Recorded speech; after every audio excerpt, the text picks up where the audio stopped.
Hi viewers, আসসালামু আলাইকুম। আজ আমি আপনাদের সাথে এনএসআই এর ফিল্ড অফিসার পদের সাথে সম্পর্কিত 4টি গুরুত্বপূর্ণ প্রশ্ন নিয়ে কিছু কথা বলবো। যারা এনএসআই এর ফিল্ড অফিসার পদে চাকরিটি করতে চায় তাদের মনে এই বিষয়গুলো নিয়ে অনেক প্রশ্ন থাকে। আশা করছি আপনারা যদি আমার এই ভিডিওটি মনোযোগ সহকারে দেখেন তাহলে আপনারা আপনাদের প্রশ্নের উত্তর পেয়ে যাবেন। তাহলে চলেন আমরা মূল আলোচনা শুরু করি। আমরা প্রথমে জানবো এনএসআই এর ফিল্ড অফিসার পদের উল্লেখযোগ্য কিছু কাজ সম্পর্কে। ফিল্ড অফিসাররা প্রথম যে কাজটি করে সেটি হচ্ছে গোপন তথ্য সংগ্রহ, যেমন দেশি বিদেশি হুমকি, সন্ত্রাসবাদ, জঙ্গি কার্যক্রম, গুপ্তচর বৃত্তি, সাইবার অপরাধ এবং জাতীয় নিরাপত্তার জন্য ঝুঁকিপূর্ণ বিষয়ে তথ্য সংগ্রহ করা। বিভিন্ন source, human intelligence, technical intelligence ইত্যাদি থেকে ডেটা বিশ্লেষণ করা।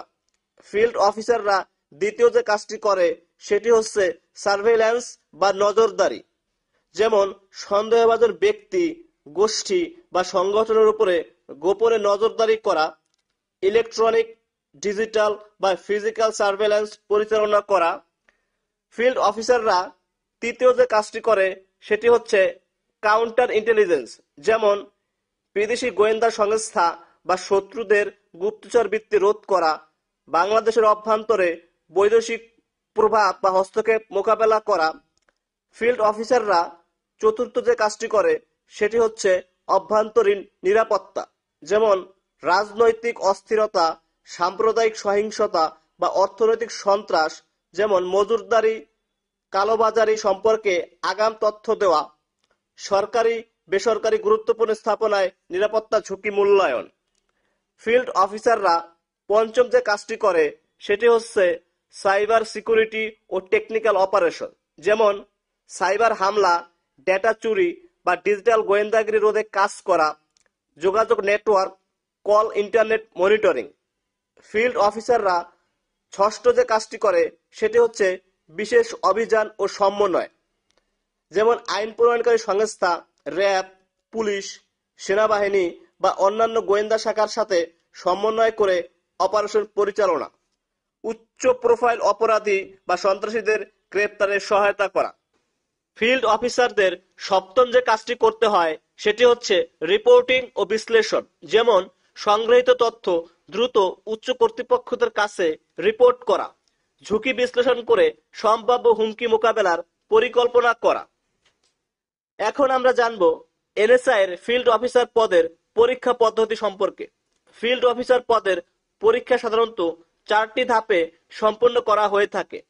এর প্রথম ধাপটি হচ্ছে এমসিকিউ বা বাছাই পরীক্ষা। টোটাল 100 মার্কসের উপরে এমসিকিউ পরীক্ষা অনুষ্ঠিত হয়ে থাকে, যেখানে বাংলায় থাকে 30 মার্কস, ইংরেজি থাকে 25 মার্কস, গণিতে থাকে 25 মার্কস এবং সাধারণ জ্ঞানে থাকে 20 মার্কস। এই 100 মার্কসের এমসিকিউ পরীক্ষার জন্য সময় বরাদ্দ থাকে 60 মিনিট বা 1 ঘন্টা। এমসিকিউ পরীক্ষা পাশ করতে হলে মিনিমাম 50% মার্কস পেতে হবে। দ্বিতীয় ধাপটি হচ্ছে লিখিত পরীক্ষা। টোটাল 70 মার্কসের উপরে লিখিত পরীক্ষা অনুষ্ঠিত হয়ে থাকে, যেখানে বাংলায় থাকে 15 মার্কস, ইংরেজিতে থাকে 20 মার্কস, গণিতে থাকে 20 মার্কস এবং সাধারণ জ্ঞানে থাকে 15 মার্কস। এই 70 মার্কসের লিখিত পরীক্ষার জন্য সময় বরাদ্দ থাকে 90 মিনিট বা 1.5 ঘন্টা। লিখিত পরীক্ষা পাশ করতে হলে মিনিমাম 50% মার্কস পেতে হবে। তৃতীয় ধাপটি হচ্ছে কম্পিউটার ব্যবহারিক পরীক্ষা। কম্পিউটার ব্যবহারিক পরীক্ষায় শুধু পাস বা ফেল থাকবে। চতুর্থ ধাপটি হচ্ছে মৌখিক পরীক্ষা। যেসব প্রার্থী এমসিকিউ, লিখিত এবং কম্পিউটার ব্যবহারিক পরীক্ষায় পাশ করবে তারা মৌখিক পরীক্ষায় অংশগ্রহণ করতে পারবে। মৌখিক পরীক্ষায় মোট মার্কস থাকবে 30।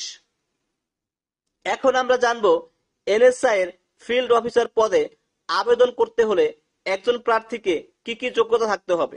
ফিল্ড অফিসার পদে আবেদন করতে হলে একজন প্রার্থীকে 3 ধরনের যোগ্যতা সম্পন্ন হতে হবে। এক, শিক্ষাগত যোগ্যতা। শিক্ষাগত যোগ্যতা হিসেবে কোনো স্বীকৃত বিশ্ববিদ্যালয় হতে 2য় শ্রেণীর স্নাতক বা সমমানের ডিগ্রি থাকতে হবে। দ্বিতীয় যে যোগ্যতা থাকতে হবে সেটি হচ্ছে কম্পিউটার চালানোর দক্ষতা থাকতে হবে। তৃতীয় যে যোগ্যতাটি থাকতে হবে সেটি হচ্ছে শারীরিক যোগ্যতা। পুরুষ প্রার্থীদের ক্ষেত্রে উচ্চতা হতে হবে 5 ফুট 3 ইঞ্চি এবং মহিলাদের ক্ষেত্রে উচ্চতা হতে হবে 5 ফুট। বুকের মাপ পুরুষ ও মহিলা উভয়ের ক্ষেত্রে 30 থেকে 32 ইঞ্চি সম্প্রসারিত হতে হবে। এখন আমরা জানব এনএসআই এর ফিল্ড অফিসার পদের পদোন্নতি সম্পর্কে। এনএসআই এর অন্যান্য পদের মতো ফিল্ড অফিসার পদেরও পদোন্নতি রয়েছে। ফিল্ড অফিসার পদে 5 থেকে 6 বছর চাকরি করার পরে আপনি সহকারী পরিচালক এই পদে পদোন্নতি পাবেন। ভিউয়ার্স, আপনারা যদি আমার এই ভিডিও থেকে কিছুটা উপকৃত হন তাহলে আমার চ্যানেলটা সাবস্ক্রাইব করে আমার পাশে থাকুন, যাতে ভবিষ্যতে আমি আপনাদের জন্য এরকম আরো অনেক ভালো ভালো ভিডিও নিয়ে আসতে পারি।